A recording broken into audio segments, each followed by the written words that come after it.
Today's workout is all about the pelvis, and more importantly, getting your pelvis to move around your legs, with your legs, in the opposite direction, all the things. All right, enough talking, let's get in position. What I'd like you to do with your chair is take a quarter turn to the left. Okay, so I'm just gonna turn my chair. So kind of the point of the chair is right in line with your crotch. Have your legs as wide as feels comfortable.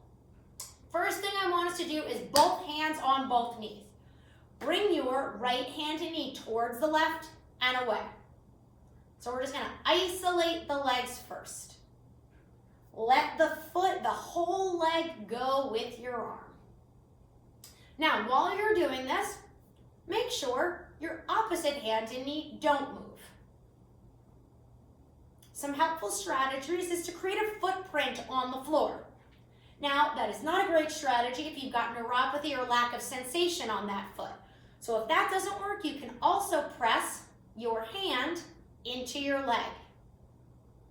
Do about 3 more of these. All right. Keep the right hand on the right leg. Create that footprint, and now let's move the left leg in and out. Let's do about 8 of these, letting your foot move in the direction with the leg. So notice how my foot is rolling in and out. Give me about 3 more.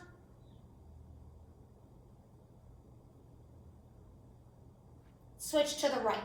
Now, I want you to create a footprint in your right foot and just bring the knee right to left of the foot. So now we're keeping the foot still and just moving the leg. So what I like to think about is putting a footprint in the sand. I'm at the beach, it's very warm, it's not freezing, and I don't want to change that footprint, okay? Now, if you don't have sensation at the bottom of your foot, what you can do is move the feet a little closer. You can touch your other foot, or you can rest your foot near the chair, kind of butt it up against something. Keep in mind, this is going to be a much smaller range of motion. Let's switch to the other side. Hands on, create that footprint, and just move the knee. Another, my favorite strategy is looking at your toes, okay? So I want my knee to go to the right of the toes, then the left, right? It's like a little game of a peekaboo with my own toes. About 3 more. I don't know if it's just me, I feel like a lot of instructors, we always do that 3 more business.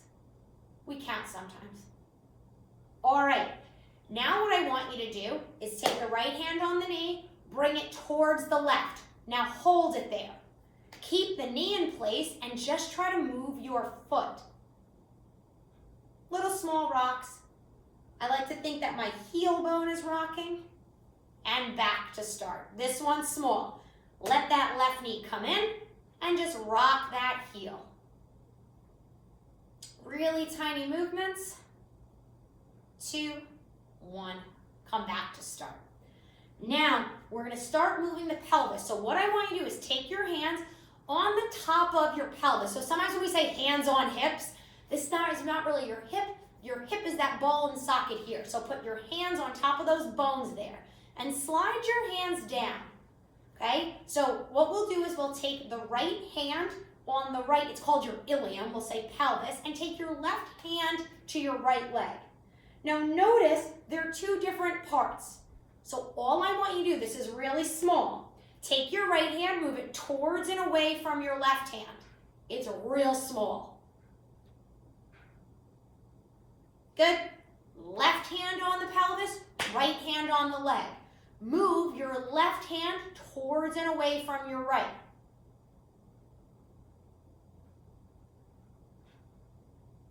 All right. Now, what I want to do is everybody's range of motion in their hips is going to be different, so we're going to break this up. Right hand on right knee. Let's go left hand on left knee. You can also hold on to your chair. See what feels better. So first step, bring your knee and foot in. Pause it there. Second step, take your hand to your pelvis. Now you're going to take that hand that's on the pelvis and rotate it towards the left knee. Boom, like that. Now, let the foot do what it needs to do for now. If this is painful, change your foot position. We will address that later. Now move the pelvis away from the left hand and the knee up. Okay, so it's a 4-step maneuver. Okay, knee goes in. Slide up to the pelvis. Turn the pelvis towards the left knee. Bring the pelvis back. Move the leg. Okay, so that's what we're going to do. Let's talk a little nuance. Knee goes in. Pelvis goes in. Now, what is the goal here? Not to move this knee. Move it away, and then bring the leg up. One more like this. Bring the knee in. Turn the pelvis. Turn the pelvis away. Let the knee come in. Now, things to be mindful of. Careful with the chair. Depending on your chair, you want to scooch forward a little bit more. I turn my chair because when I do it this way, when I turn, sometimes the chair kind of bites your inner thigh. So what we want to do is make sure we use a chair. Sometimes I like my little brown stool because it doesn't jab you in the inner thigh, okay? So let's look at the other side. I'm going to go back to this position, okay? Let's do our 4 steps. First, bring that left knee towards the right hand, okay? Take your hand up to your pelvis, turn that. Bring the pelvis away, bring the leg away. Bring the knee in. Turn the pelvis towards the knee. Pause. Now, bring the pelvis away from the knee. This one's so hard for me. I just want to fling my knee up. Then bring the knee up. I don't want to do that part. So usually that's what we have to focus on. We ready? Knee goes in. Keep this one still. Bring the pelvis towards. Bring it away. Bring the knee out. One more, we good? Knee in. Pelvis. Pelvis away. Knee away. All right. Now let's talk about the feet. Time out. Before we talk about the feet, what I want to just demonstrate is this pelvic movement around the legs can be tricky. So a lot of times we tend to shift our body. I'm going to share with you some of my favorite tricks to accommodate for that. So let's do this. Let's let that right knee go in. Take your hand to your pelvis. Now, try these 2 options. Touch your pelvic bone and reach up and touch a rib. Just any spot, okay? If you're wearing a sports bra, you can touch that, or just find a rib and touch it. Now, as you bring this hand towards that knee, bring both the pelvis and the ribs, okay? So a lot of times I'll see this, guys, knee, I'll just see the ribs go, okay? And the pelvis hasn't even moved. So that's option 1. Give it a try. So just do a few of those. Knee drops in, move the pelvis and the ribs. Now, what I've noticed is I'm actually moving less, but I'm moving better. That is very common. More is not better. Okay, that's option 1. Option 2. A lot of people hate this one because they don't like touching their own belly button. I get it. Belly buttons are weird.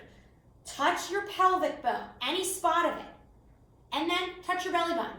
Now, sometimes we can't reach our belly button and our pelvis, but the pelvis goes all the way in. So just touch 2 spots. Now, make sure you can touch 2 spots. And dare I say, can you not pull your belly away from your finger? What if you gently pressed your belly button into your finger? Don't stick your stomach out. Just press your belly button into your finger. Now, we do the knee in. Let's rotate both those spots towards the opposite knee. Okay, how did you do on that one? I notice when I do that one, I'm actually moving my pelvis, but my belly button's not turning as much. Okay? Everybody's body has a cheat. It's not a cheat. It's what our brain thinks is available. So I want you to decide. Did you like 1? Just keeping the hand there. Keep it simple, Megan. 2, touching your pelvis and your ribs. Or 3, did you like the pelvis and the belly button? Okay? I want you to use that as we add in the foot. Cool? So, what I want you to do, let the knee drop in. Bring it back out. Bring the knee in. Back out. Bring the knee in and hold. Pick your poison here. What do you like? Now, from here, try to pivot on that foot and turn the pelvis. Okay, so see I'm in my push-off position and come back. This is trickier. Knee goes in.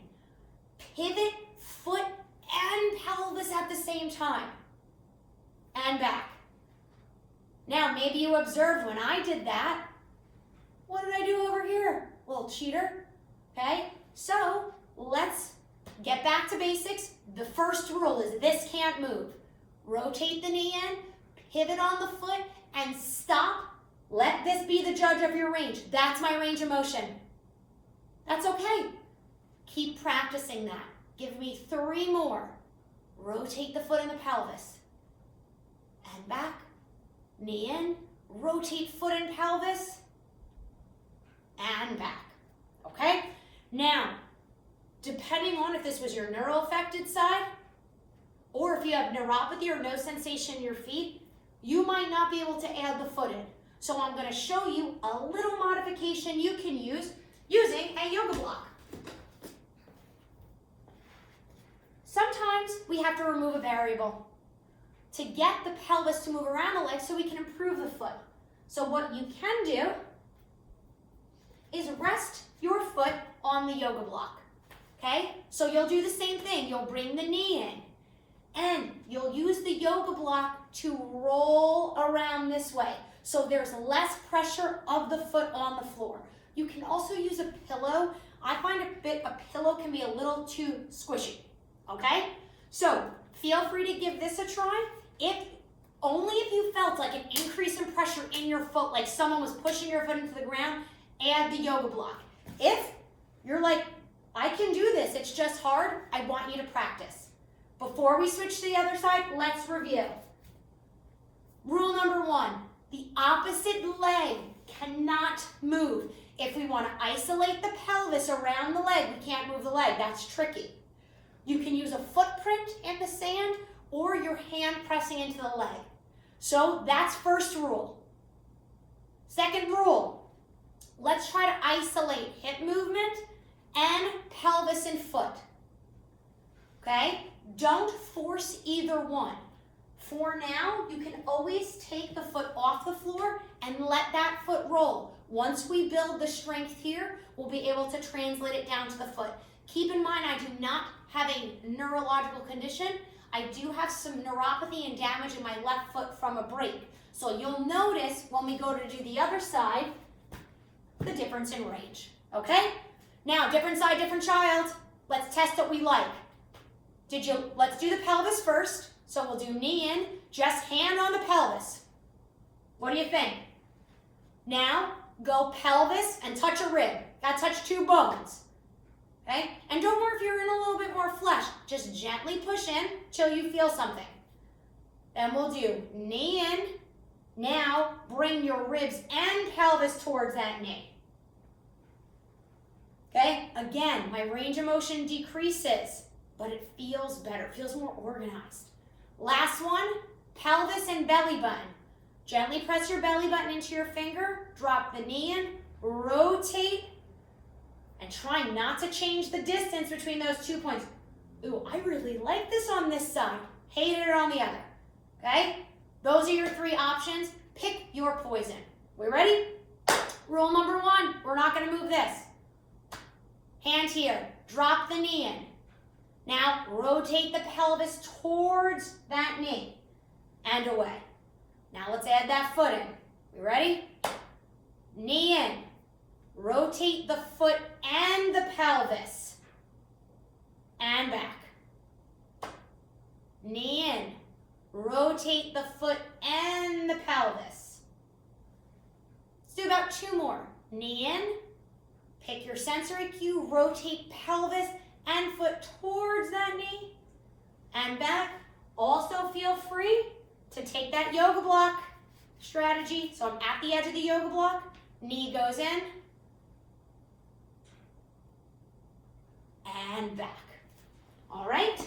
So one simple exercise with a lot of nuance. Remember, we're all unique humans. We all have different sensations.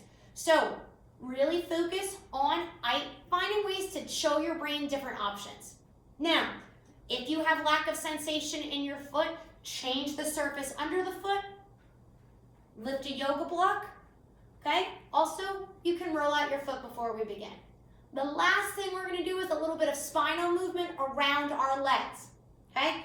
I want you to think that your pelvis can move a little bit, but we want to keep the legs still. Let's go hands on the inner thighs, legs a little wider. From here, I want you to slide your right hand down towards your right ankle. And then come up. Again, test the water. One more. Now I'm going to give you some strategies. Number one, let's go pelvis to ribs. So as you go over, bring your pelvis and rib cage with you. Now your sits bone, that's that little bone you feel when you sit on, is just going to lift off the chair the tiniest bit at that end range. It should not lift from there. So this can be tricky because we don't want to move the leg. So here's my strategy I like to do. Find your chair so it's touching your actual leg. So when I was here, my leg was kind of free. So I'm going to slide back so that my leg is on the chair. And I can distinctly feel the difference between my leg and that sits bone. Okay? Now from here, we're going to do the same thing. Slide down. Now my job is to just keep my left leg pressing into the chair. And back up. Two more. Last one. You can also use the rib strategy, or what if you just took your arm up over your head? Let's do three more like that. Last one. Let's try the other side. So you're going to have to shift on your chair because right now my leg's kind of just free. And where the chair is hitting is way too close. So we don't want the chair kind of right at our underwear line. It's too close to our sits bone. How is our brain going to notice the difference? So I'm going to slide over and really get that right leg kind of, touching the chair. From here, let's slide our left hand down towards our ankle. And maybe we make the only rule, keep your right thigh pressing down in the chair. Okay, you can go rib to pelvis and let those points move. We just don't want to slide them away too much because then we're only moving from one section of the spine. We want to move it all. Feel free to lift that arm over your head. How about we do two more? Last one. And relax. So that took about 15 to 16 minutes. But once you get good with that exercise, maybe before you get up and walk, just do maybe 2 to 3 reps on each side. Get the pelvis to move around your legs. Let your brain know something else is available. And stand up if available and see how you feel. Just keep in mind, all of us, no matter the condition, have unique brains, feel different things. So it's really important to identify what your brain is sensing and what you can feel, okay? Don't feel like you have to do it like me, but try some of these strategies and let us know which work and which don't.